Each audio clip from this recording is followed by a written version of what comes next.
더 있다? 뭐가 더 있느냐라는 거죠. 보겠습니다. 권성동 말고 더 있다. 통일교 키맨, 다른 잠재 주자들도 지원을 요청했어요. 라는 얘기를 했었다라는 거죠. 여기서 말하는 통일교 키맨은 누구냐? 윤영호 전 통일교 세계본부장을 지금 얘기를 하는 겁니다. 근데 관련 뭐라고 얘기를 했느냐? 여기 좀 같이 볼까요? 특검팀이 2022년 11월 중순 윤 씨가 전 씨, 건진법사한테 보낸 메시지를 주목하고 있다. 윤영호 씨는, 윤 씨는 건진법사한테 내년 전당대회에 어느 정도 규모가 필요한지, 윤심은 어떤지라고 물었다. 여기까지는 이미 보도가 많이 됐죠. 근데 그렇게 물으면서 몇몇 잠재 주자들도 요청이 왔다.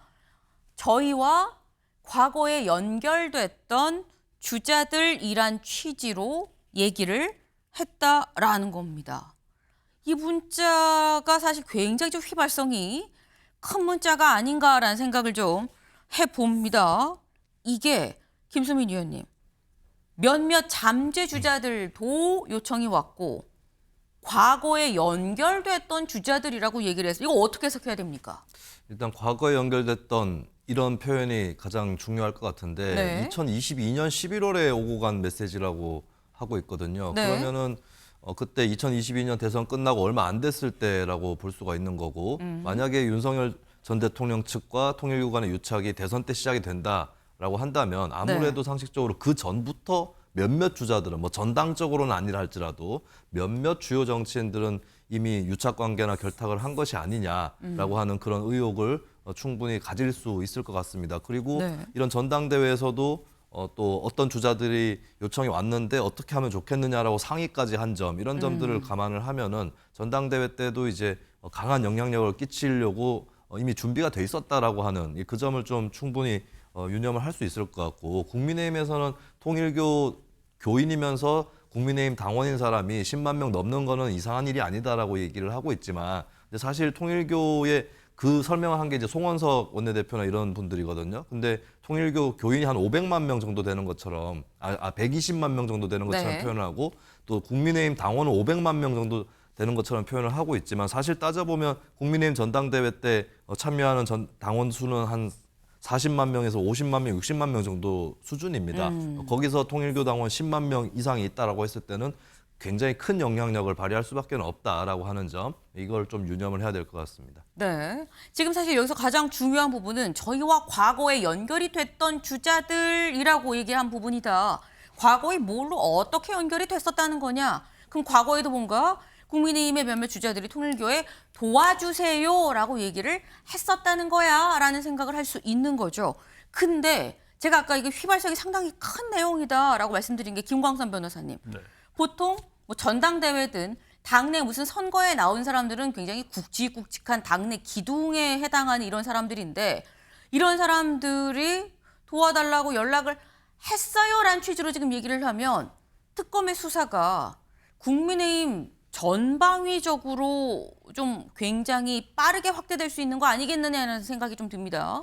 물론 이제 그런 가능성은 배제할 수는 없는데 네. 일반적으로 이제 선거에 임하는 사람들은, 후보자들은 선거에서 이겨야 하거든요. 네. 그러니까 어느 단체를 불문하고 이제 도와달라고 많이 하죠. 특히 이제 종교 단체는 결집력이 세기 때문에, 그래서 사실 선거에 출마해 온 사람들은 뭐 교회, 그다음에 절, 거의 모든 종교를 다 인사하고 그러지 않습니까? 네. 그런데 이제 지금 문제가 되는 것은 이제 통일교인 거고, 그 이유가 이제 통일교의 어떤 현안과 관련된 부분을 윤 전 대통령이 뭐 뇌물을 받았다랄지 이제 그런 것들이 의심이 가기 때문에 특히 통일교가 집중적으로 관심을 받고 있다고 봐요. 그래서 이제 어느 정도의 도움을 줬는지 이제 그게 중요할 것 같고, 이게 이제 실질적으로 법에 위반되느냐 여부는 또 별개의 문제입니다. 어떤 국민이 바라보는 시각에 있어서 어떤 정치를 바라보는 도덕적인 측면이랄지 이제 네. 그런 거와 달리 위법적인 요소가 있느냐. 그러면 정당에 가입을 시킨다는 것은 강제로 가입시키고 자유의사에 반해서 네. 그런 경우에는 이제 죄가 되는 거죠. 그렇지만 단순히 도움을 요청을 했는데 종교단체에서 거기에 응해서 뭔가 가입을 시켰다고 한다면 그건 또 후보자에게 과연 책임이 있느냐, 법적인 이제 그런 문제들이 있어요. 이제 그렇지만 지금 국민의 입장에서는 통일교와 유착 관계가 있고 또 윤 전 대통령과 김건희 씨가 통일교와 특별한 관계가 있다. 이거 하나만 자체로도 사실 이제 국민의 힘을 바라보는 시각, 이런 것들이 굉장히 어떻게 보면 비판적일 수 있는 거죠. 그래서 저게 어느 정도 진행이 된다고 해서 다른 주자들이 뭐 형사처벌 받고 그럴 가능성은 많지 않지만 이제 국민의 어떤 눈높이에서 보면 네. 이제 정당 자체가 과연 저럴 수 있느냐라는 논란이 있을 수 있다 이렇게 봅니다. 네. 보통 선거 때 되면 어디 뭐 다 막론하고 도와주세요, 도와주세요, 도와주세요 하는 게 당연한 건데 그렇기 때문에 이걸 실제 뭐 법을 위법이다, 불법이다라는 여부를 나아가는 데 있어서는 좀 더 지켜볼 부분이 있다. 하지만 기본적으로 이런 얘기들이 나오는 거에 대해서 이미지가 국민 눈높이에 관련 이런 부분이 좀 맞느냐. 그 부분이 국민의힘이 좀 신경을 써야 되는 부분 아니겠느냐라고 말씀을 하셨는데 지금 아까 살짝 얘기가 나왔어요. 통일교인으로 추정이 되는 국민의힘의 당원들 한 11만여 명 된다라고 지금 진즉의 얘기가 나왔죠. 같이 좀 볼까요?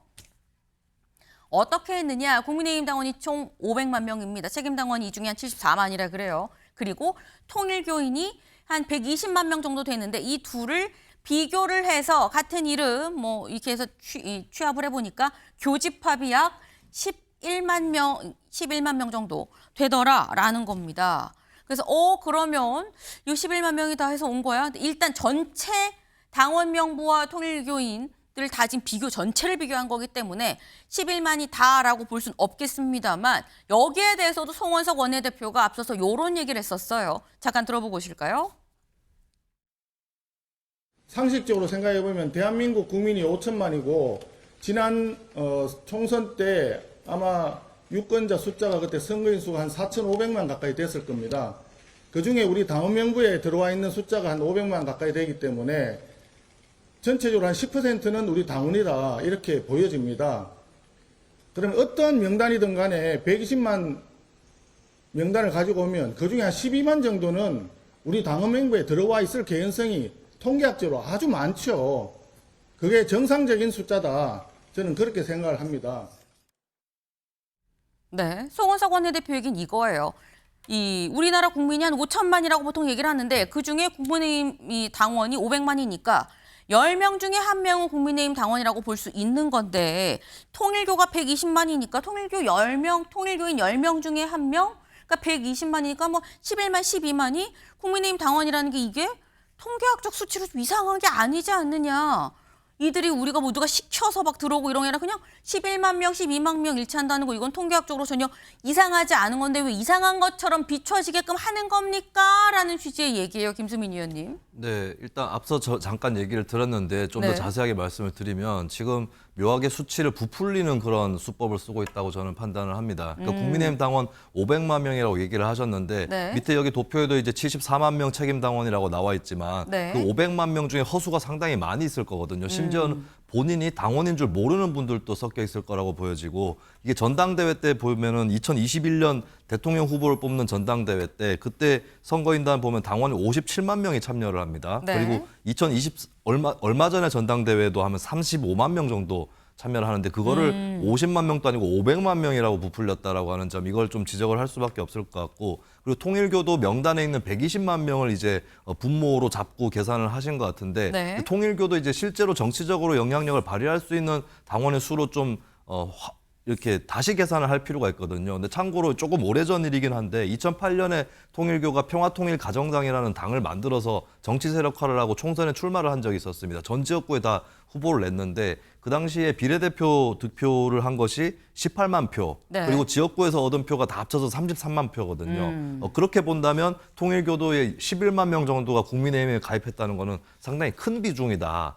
이렇게 봐야 될 것 같고 그리고 얼마 전에도 이제 전당대회 때 뭐 한 2만 명 이렇게 표차로 승부가 났는데 거기서 11만 명이다 하면 굉장히 크게 영향력을 끼칠 수밖에 없는 것이다 라고 하는 점 이걸 좀 말씀을 드립니다. 네, 11만이라는 숫자가 결코 작은 숫자가 아니다라고 지금 말씀을 하셨어요. 근데 다만 또 여기서 확실하게 말씀을 드려야 될 게 11만이라는 게 다 전당대회 곧 즈음에 들어간 사람이 11만이다라는 건 아니에요.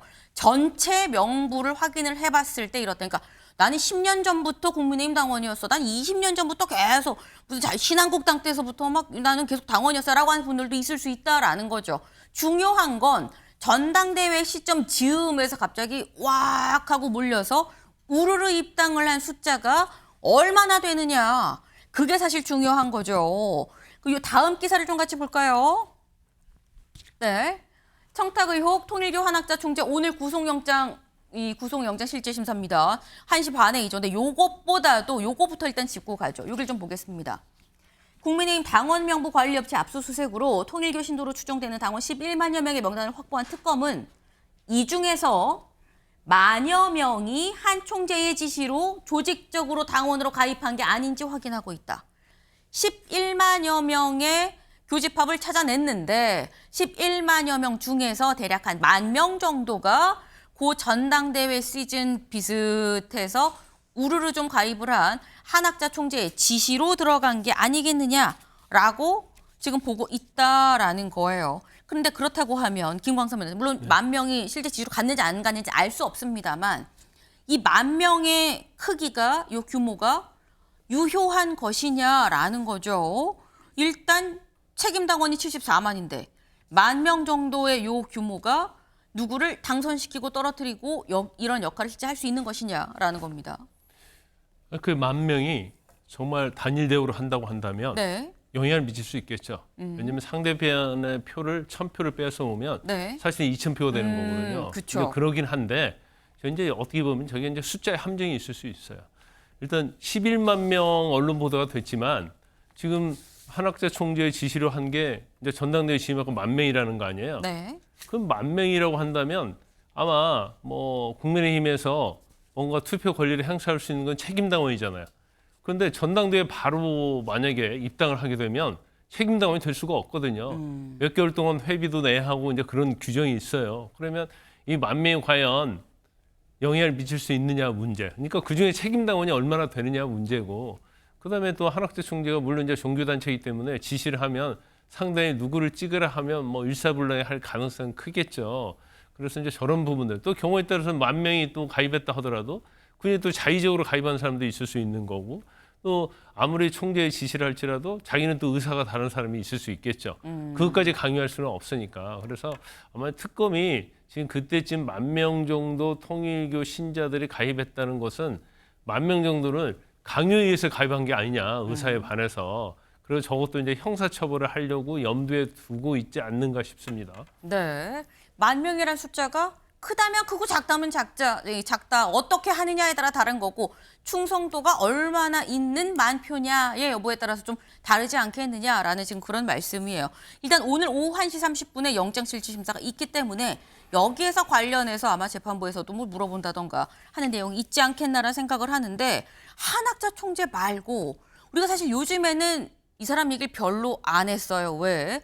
재판에도 안 나오고 특검 조사에도 안 나와서 딱히 안 나와서 제가 얘기를 할 상황이 아니었었다라는 건데 오늘 이런 기사가 나왔습니다. 한국일보 같이 볼까요? 윤석열 불구속 상태로 재판, 법원에 보석을 청구했습니다. 건강 악화를 이유로 주장하지 않겠느냐라는 건데 건강 문제가 있을 수 있다라는 거. 저희 MBN 그때 단독으로 병원 진료를 받으러 가는 윤석열 전 대통령의 모습 공개를 했었는데 그 모습 잠깐 같이 보고 오시죠.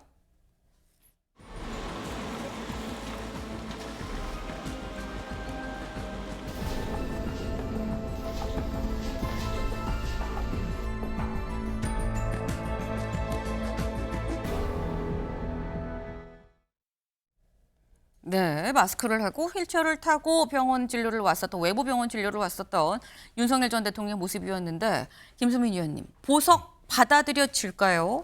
일단 뭐 윤 전 대통령 측에서 실명 위기를 포함해서 건강이 아주 나쁘다는 주장을 했지만 객관적으로 증빙이 되지 않았었거든요.